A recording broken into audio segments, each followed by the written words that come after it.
সহ সবাই মিলে সেখানে বিশাল জনসভা নিয়ে মিছিল নিয়ে গেছে। আর্মিরা পর্যন্ত সেখান থেকে সরে গেছে। তারা মনে করছে গুলি করবে, দে গুলি, কিন্তু আল্লাহর জন্য, ইসলামের জন্য, দেশের জন্য আমরা শাহাদত বরণ করার জন্য রাজি হয়েছি ইনশাআল্লাহ।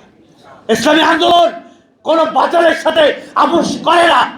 ইসলামী আন্দোলন হক এবং সত্যকে, ন্যায়কে প্রতিষ্ঠা করার জন্য এই দেশকে ভালোবাসে। ইসলামী আন্দোলন যদি ক্ষমতার রাজনীতি করত, তাহলে আমরা ওই যে আমাদের সমঝোতা ছিল 11 দলের সাথে, তাহলে আমরা বের হয়ে আসতাম না। কারণ তারা বলে যে প্রচলিত আইনে তারা দেশ চালাবে। আর আমাদের সাথে কথা ছিল কি, যে আমরা শরিয়া ভিত্তিক ক্ষমতায় গেলে দেশ চালাবো। তো ওনারা মদিনা থেকে ডাইভার্ট করে আমেরিকার দিকে চলে গেছে এবং আমেরিকাকে বলে যে আমাদের ঘনিষ্ঠ বন্ধু, সবচেয়ে কাছের বন্ধু। তো মুসলমানদের বন্ধু কোনোদিন ইহুদি হইতে পারে? পারে? ওলা তাজালুল ইহুদ ওয়ান নাসারা আউলিয়া, আল্লাহ নিজে বলতেছে, হে মুসলমানরা, ইমানদাররা, তোমরা ইহুদি নাসারাকে, খ্রিস্টানকে বন্ধু বানাইও না। আউলিয়া বন্ধু, কিন্তু সেইটাই করতেছে আজকাল।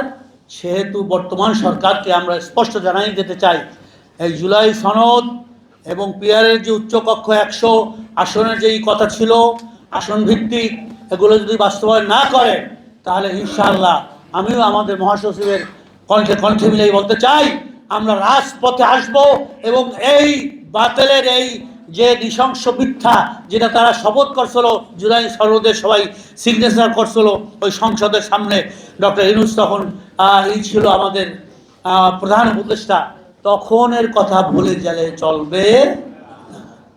সেহেতু আসুন আমরা এই জুলাই সনদের চেতনা নিয়ে এই দেশে ইসলাম এবং মানবতা এবং দেশপ্রেম আমরা রক্ষা করব, দেশকে রক্ষা করব।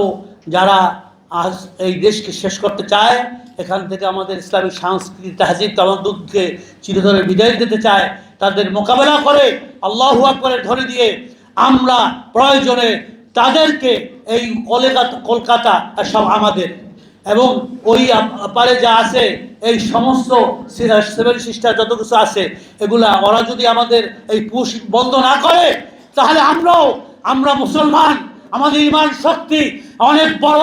আমরা সেই খালেদের উত্তরসূরি, আমরা খোলাফায়ে রাশিদীদের উত্তরসূরি, আমাদেরকে দাঁড়ানো যাবে না। তোরা জমে যাবি, তো তোদের অবস্থা, ইন্ডিয়ার অবস্থা অনেক সুযোগ হবে। সেদিন আসতেছে, মুসলমানরাই এই ভারতবর্ষ শাসন করবে ইনশাআল্লাহ। গজওয়ে হিন্দ ইতিহাসে আছে, হাদিসে আছে, মুসলমানরা দখল করে এই হিন্দুদেরকে শাসন করবে ইনশাআল্লাহ। সেই দিন বেশি দূরে নয়।